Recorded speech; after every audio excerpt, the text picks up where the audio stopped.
Jared Polin, FroKnowsPhoto.com, and this is your Photo News Fix.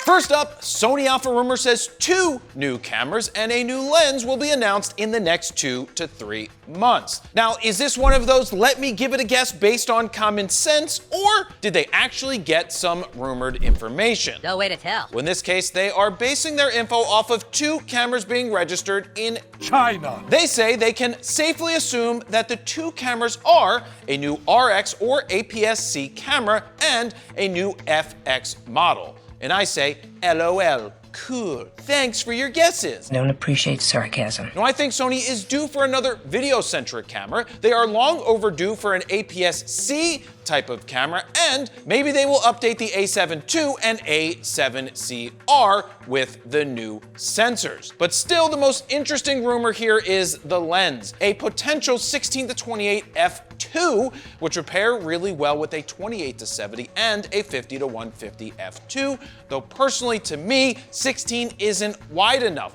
I'd rather see a 14-24 f2 or even a 14-20 f2, because imagine having a double strap from Black Rapid, because that's what I personally use, with a 14-20 and a 28-70 or a 50-150. I love double strapping it. Now, what do you think the next camera from Sony will be? Let me know down below. Next up, on May 23rd, Apple TV presented a special live Major League Soccer match captured exclusively on iPhone 17 Pros. Now, this isn't the first time that the iPhone has been used in a professional sports environment, as Friday Night Baseball on Apple TV used the iPhone 17 to capture parts of a game. Not the entirety of a game. But now they want to capture not just parts, but the entire game, and that meant using some 15 iPhone 17 Pros, all connected via HDMI to the broadcast truck to allow for live switching, just like they do with regular cameras for a production of a sporting event. Now, some cameras were mounted as is and relied on built-in lenses, like the ones put inside the goal, and others, well, they slapped a $200,000 plus lens in front of it. Now look, you can hate on Apple or phones as much as you want, but this is still a major accomplishment. Do I think it will replace traditional broadcast cameras? Actually, not the full-frame ones, but possibly the much smaller sensor ones that are still being used for broadcast. Now, the moral of the story here is they pulled this off with the same phone you might have in your pocket. Now, albeit with accessories and attachments, but they did it, and so can you. Really? Maybe. Not everybody can do it. It's still pretty impressive that they're using stock phones with different apps and different accessories to make this a reality. Do I think the quality is better than real production cameras? No, I don't. But hey, it's still good.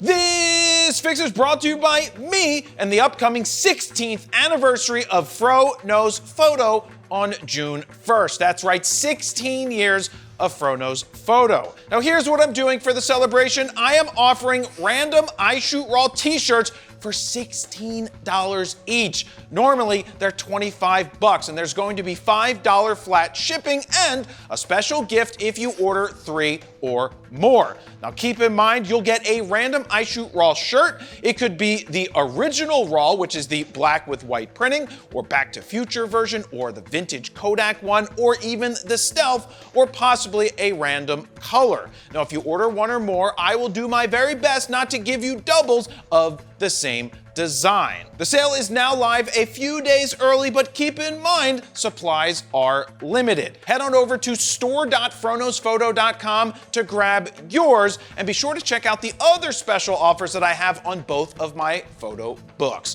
Thank you very much for 16 years of support. Not from everybody, but from a lot of people. Thank you. And finally, who's in the right when it comes to this AI-generated Ansel Adams moonrise photo? Now, before we dive into who's right and who's wrong, let's take a look at what actually happened. The Danziger Gallery not only displayed but offered up for sale a colorized AI version of Ansel Adams' moonrise photo, claiming that they are in the right according to, and I quote, one of the most respected copyright lawyers in the country. Their claim is that the image is part of the public domain, therefore he was free to create a transformative color rendition to exhibit and sell. Ours goes ding, ding, ding, diggy, ding, ding. Well, the Ansel Adams Trust put out a lengthy statement on their Instagram calling out Danziger for not consulting or notifying them before the work appeared. They call it an exploitation of Ansel's name, reputation, and his most iconic image, while failing to identify any human artist responsible for its creation. Ding, ding, ding, diggy, ding, ding. That's the way theirs goes. It does seem like the Ansel Adams Foundation danced around the idea that it's already in the public domain and focused more on the gallery selling the AI-generated color image off the back of Ansel's name and the Moonrise title. I think selling someone else's work that you tweaked is bad form, regardless of legal precedent. Now, why is sampling considered a major issue in music, but in art, Richard Dick Prince can steal someone's Instagram photo because he commented on it and offer it up for sale for $100,000, and that's okay? Or he can take a tight photo of the Marlboro Man ad and call it transformative. Now, I think the transformative argument in the art world is total BS. Of course, since this is the art world and they thrive mostly on BS and controversy, it will only add to the value of these manipulated AI photos. Now, beyond that, the art world gets on their knees to fallacious artists, and I use the term loosely, artist and not fallacious, who can't create something wholly original on their own. I can't even see what's good anymore. At the end of the day, if this is in the public domain and there is legal standing for that, I could potentially print and sell the work myself, but I won't because it's not my work. Now, Steven and I will dive into this topic deeper on this week's Raw Talk.